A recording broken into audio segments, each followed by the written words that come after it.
मैंने last time भी जब पढ़ाया था तो मैंने इमीडिएट करवा दिया था, डायरेक्ट करवाया था, इनडायरेक्ट करवाया था, और आपके साथ साथ आपको इंडेक्स भी करवा दी थी एड्रेसिंग। रिलेटिव एड्रेसिंग मैंने कहा था कि मैं सामने क्वेश्चंस के साथ करवा के दिखाऊंगा तो ज्यादा अच्छे से समझ आ जाएगा। तो अब देखो यहाँ पे जो क्वेश्चन है आपके पास, ये चार्ट हर बार क्वेश्चन में गिवन होगा। आप यहाँ से डायरेक्ट स्टार्ट करो। Complete the trace table for the following assembly language program. अगर आप लोग के पास वैसे खैर कोशिश ये करना, ये मैं फाइल ग्रुप में भी भेज दूंगा, गूगल क्लासरूम पे भी अपलोडेड है।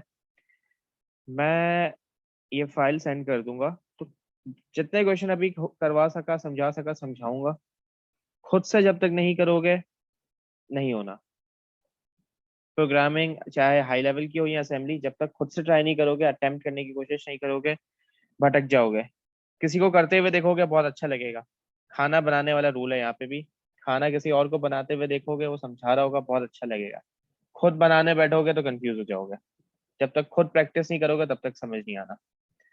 आपके पास ये स्टार्ट होता है LDV ऑफसेट। LDV होती है आपकी रिलेटिव एड्रेसिंग। रिलेटिव का मतलब होता है कि आप ओरिजिनल स्टार्टिंग पॉइंट को छोड़ के जहां से भी ये पॉइंट लाइन आ रही है, वो आप उसको एज अ वर्चुअल ओरिजिन बना देते हो। मींस अब आप उसको एड्रेसिंग स्टार्ट कर देते हो 0, 1, 2, 3, 4, 5, 6, 7, 8, 9, 10, 11, 12, 13 and 14। सही। तो अब हुआ क्या, जैसे ही LDV ऑफसेट आपने ये कमांड एग्जीक्यूट करवाई, ये वाली लाइन जहां भी लाइन होती है वो वाला पॉइंट क्या हो जाता है, ओरिजिन से स्टार्ट हो जाता है, वो हो जाता है आपका 0। ऑफसेट की वैल्यू क्या है? 0। ऑफसेट की वैल्यू बेटा, देखो अब यहाँ पे ये लेबल्स नजर आ रहे हैं आपको लेफ्ट साइड पे, start program, end program, offset हाँ और वैल्यू। तो ऑफसेट की जी वैल्यू क्या है? 10। 10। इसका मतलब हुआ कि जहां भी ये लाइन एग्जीक्यूट हुई है ना, ये हैश का मतलब हुआ हैश ऑफसेट। उतने नंबर्स या उतनी लाइंस या उतने एड्रेस नीचे जाना है। तो 1, 2, 3, 4, 5, इस ऑफसेट का मतलब था 10, तो मैं 10 एड्रेस जाऊंगा। 6, 7, 8, 9, 10 इस एड्रेस पे आया। इस एड्रेस की वैल्यू क्या है? 50। तो आप अपने एक्यूमुलेटर की वैल्यू क्या कर दोगे? 50। ये ऑफसेट की वैल्यू जो ऑलरेडी 10 थी, और ये आपके पास आपका आउटपुट। तो आप लोड क्या करवाओगे, जो जितने नंबर एड्रेस नीचे जाओगे जहां पे वो स्टॉप हो रहा है, वहां की जो भी वैल्यू आपने वो लोड करवा दी। अब कंपेयर, अब मैं इस लाइन पे आ रहा हूँ, अब मैं ग्रीन मार्कर यूज कर रहा हूँ। अब मैं इस लाइन पे आया, कंपेयर वैल्यू। वैल्यू की वैल्यू क्या है? 2। वैल्यू यहाँ पे लेबल नजर आ रहा है।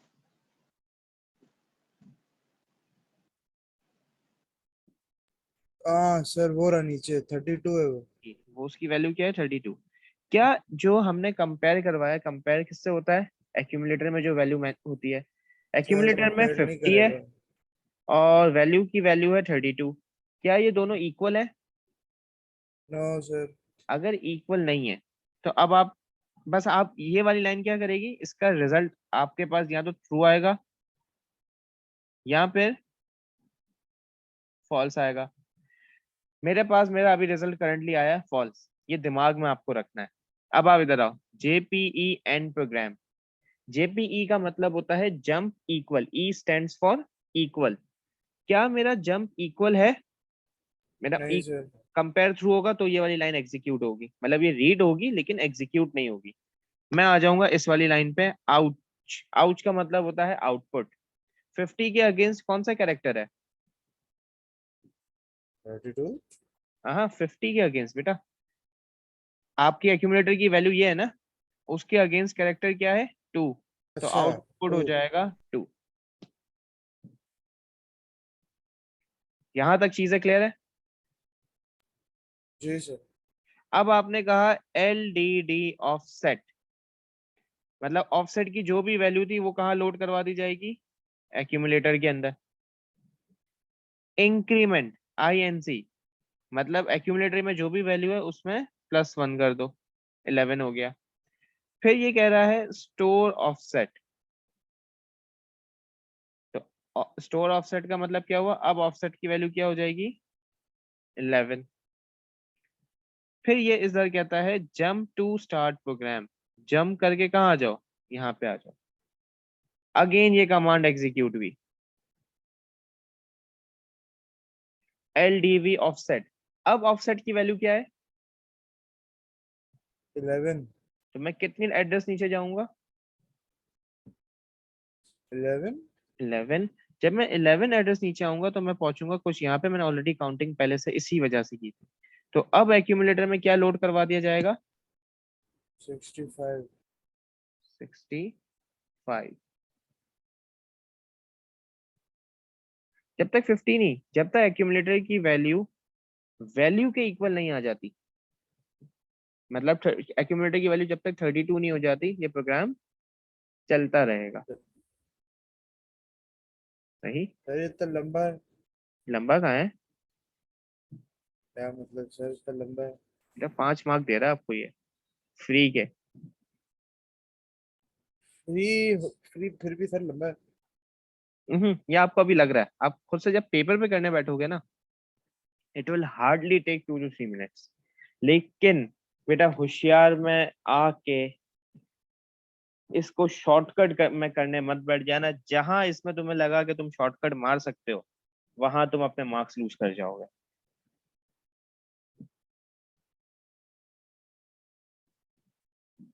Is it clear. अच्छा, अब एक और चीज, मेरे पास एरे का कॉन्सेप्ट, बेटा एरे का कॉन्सेप्ट क्या है, ये जो ऑफसेट है ना, ये मेरा समझ लो एक एरे की तरह ही तो काम कर रहा है। ऑफसेट की वैल्यू यहाँ पे, या तो उसको एरे समझ लो, अगर एरे नहीं तो एरे के लिए नॉर्मली हम जो यूज करते हैं वो यूज करते हैं LDX, इंडेक्स एड्रेसिंग। नॉर्मली हम एरे बनाने के यूज काम करते हैं, करके भी दिखाता हूँ उसको। क्या ये वाली बात क्लियर है, इस क्वेश्चन को आगे कंप्लीट कर लोगे, ताकि मैं एक और नया क्वेश्चन दे रहा हूँ आपको जी खुद। सर।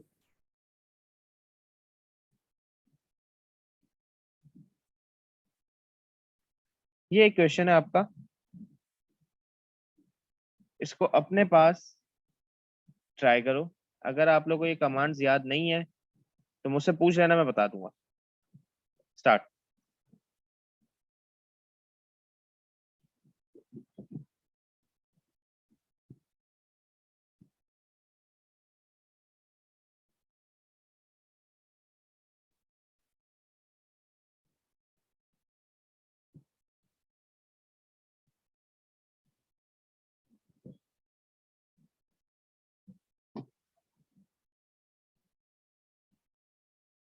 स्टार्ट कर रहा हूँ।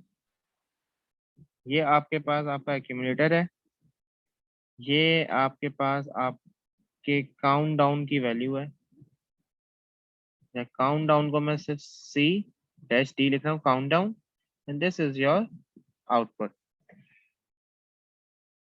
नाउ LDV काउंट डाउन, मैं नंबरिंग स्टार्ट कर रहा हूँ, 0, 1, 2, 3, 4, 5, 6, 7, 8, 9, 10, 11, 12, 13, 14, 15 एंड 16। जैसे ही मैं इस लाइन को रीड करूंगा, काउंट डाउन की वैल्यू क्या थी आपके पास, 15 थी, तो मैं 15 पे जाऊंगा। 15 पे क्या है, 67, एक्यूमुलेटर की वैल्यू कर दी मैंने 67। कंपेयर num1, num1 की वैल्यू क्या है, 32, मेरा कंपेयर क्या होगा, फॉल्स है। तो जंप नॉट इक्वल्स टू, कहाँ चले जाऊं, कैरी ऑन पे, मतलब मैं जंप नीचे वाली लाइन पे नहीं जाऊंगा, डायरेक्ट जंप करके इधर आ जाऊंगा। आउटपुट 67 पे आउटपुट क्या है, सर सी। C आपने आउटपुट कर दिया। फिर ये कह रहा है LDD count down, count down की वैल्यू मैंने लोड करवाई, उसमें डिक्रीमेंट करवाया और उसको जाके स्टोर करा दिया। जंप स्टार्ट प्रोग्राम, कहाँ आ जाऊं? स्टार्ट प्रोग्राम पे LDV 14, 14 पे क्या पड़ा हुआ है? 51, 51 एक्यूमुलेटर में आ गया। 51 पे क्या आउटपुट करवाना है? सही, sorry, sir compare, compare compare num1, num1 पे है, num1 की वैल्यू क्या है? 32, कंपेयर क्या आया? फॉल्स आया। तो जे एनी कैरी ऑन, क्या jump not equals to command execute होगी? यस होगी। वाई? मेरा ये कंपेयर फॉल्स था। मैं कैरी ऑन पे, सॉरी, कैरी ऑन पे आ गया। कैरी ऑन कहता है आउच, आउच क्या? 51 के अगेंस्ट जो भी है आपने आउटपुट कर दिया। अब LDLD काउंट डाउन, आपने 14 लोड करवाया, उसको डिक्रीमेंट करवाया और उसको स्टोर करवा दिया। अगेन कह रहा है जंप स्टार्ट प्रोग्राम, ऊपर चले गए, ये लूप चल रहा है। बेसिकली जंप हम लूप के लिए लगाते हैं। और JNE और JMP जो है ना आपका, बाकी जो ट्रू और फॉल्स वाले जंप, वो किसके लिए होते हैं? वो कंडीशनल जंप्स होते हैं। मतलब आपने ऐसा इफ वाली कंडीशन लगा दी, ये सारी काम होता है। खैर, आपने जंप ऊपर है, LDV काउंटडाउन, मतलब काउंटडाउन की वैल्यू 13 है। अब 13 क्या है? 32, तो यहाँ पे लोड करवा दिया जाएगा 32। कंपेयर num1, num1 की वैल्यू 32 है और ये भी 32 है। तो ये वाली लाइन पढ़ेंगे तो जरूर, लेकिन इसको एग्जीक्यूट नहीं करेंगे। हम कहाँ आ जाएंगे? डायरेक्ट नेक्स्ट लाइन पे, जंप जंप फिनिश वाली। जंप फिनिश, मैं आया फिनिश पे, तो ये कहता है LDM#88, मींस एक्यूमुलेटर के अंदर क्या वैल्यू लोड करा देंगे हम? 88। आउच, 88 के अगेंस्ट क्या आउटपुट? X। मैं ये एक्स। ऊपर लिख रहा हूँ, जगह नहीं थी। एंड, जब तक आप प्रोग्राम में एंड को रीड नहीं कर लेते ना, इस ट्रेस टेबल कंटिन्यू चलता रहेगा।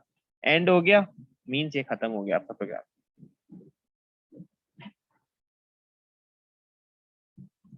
Very simple. बहुत सिंपल है।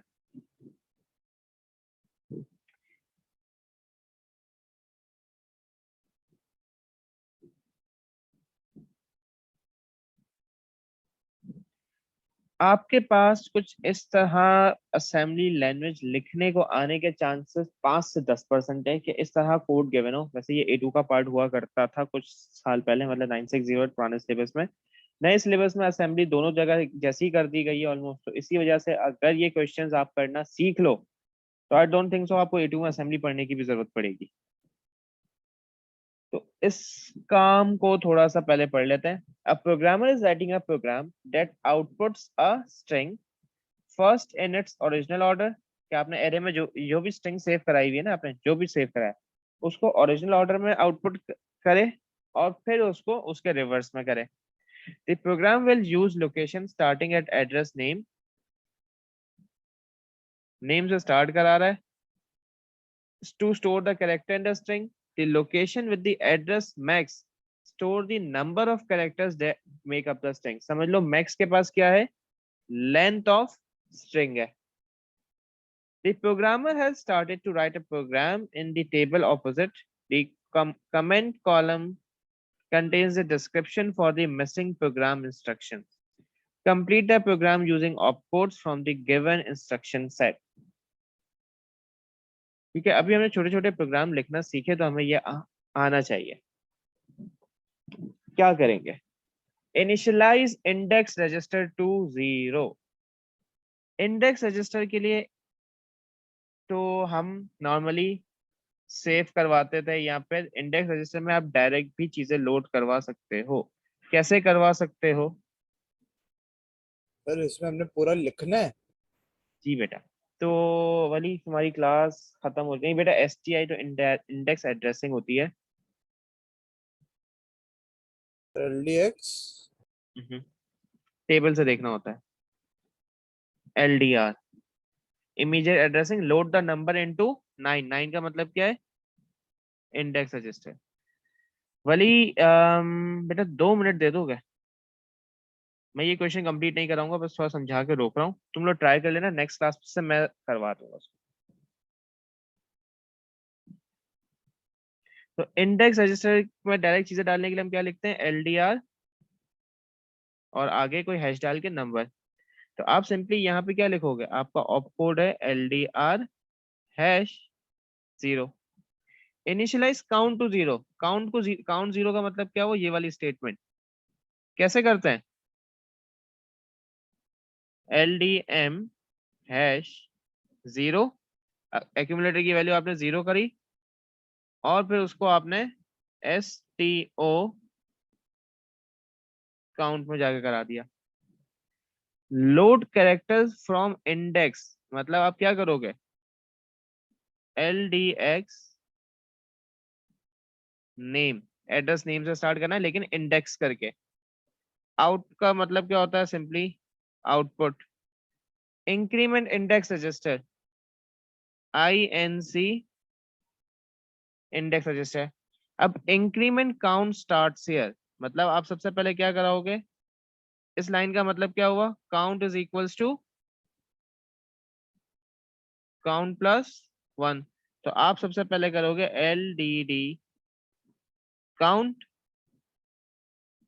इंक्रीमेंट एक्यूमुलेटर स्टोर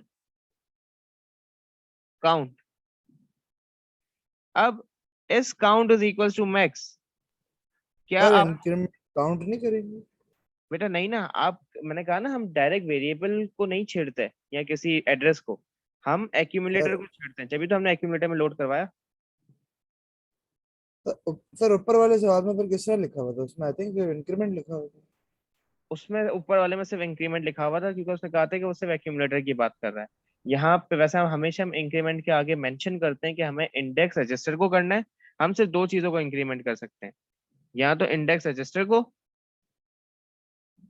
यहाँ पे एक्यूमुलेटर को। ठीक है सर। और हम चीजें एक्यूमुलेटर में लोड करवा के छेड़ते हैं।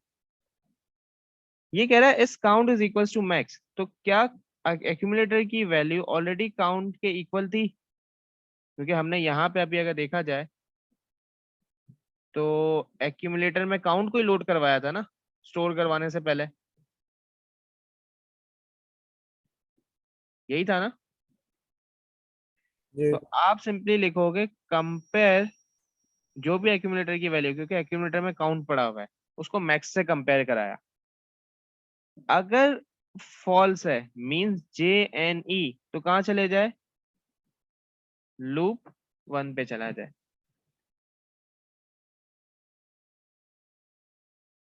ये क्लियर है, ये मैंने आधा कुछ किया स्टेटमेंट पढ़ पढ़ के। Now what's your task is complete this question after this class. Class को मैं आज यहीं पे एंड कर रहा हूँ, क्योंकि ये अगर चीजें आप लोग कर लेते हो तो आप लोग को असेंबली में आगे कहीं मसला नहीं आएगा, क्योंकि अब असेंबली में हम बिट मैनिपुलेशन पे काम करेंगे। टूज कॉम्प्लीमेंट हमने जो चैप्टर 1 में पढ़ा था उसको असेंबली में कैलकुलेट करना सीखेंगे हम। बिट को 0 1 छेड़ते कैसे हैं, खेलना सीखेंगे। तो उसके लिए असेंबली की आपकी थोड़ी सी लॉजिक क्लियर हो जाए, फिर हम बिटवाइज ऑपरेटर पे आ जाएंगे। तो आज की क्लास यहीं पे एंड कर रहा हूँ, किसी को कोई क्वेरीज है तो प्लीज लेट मी नो।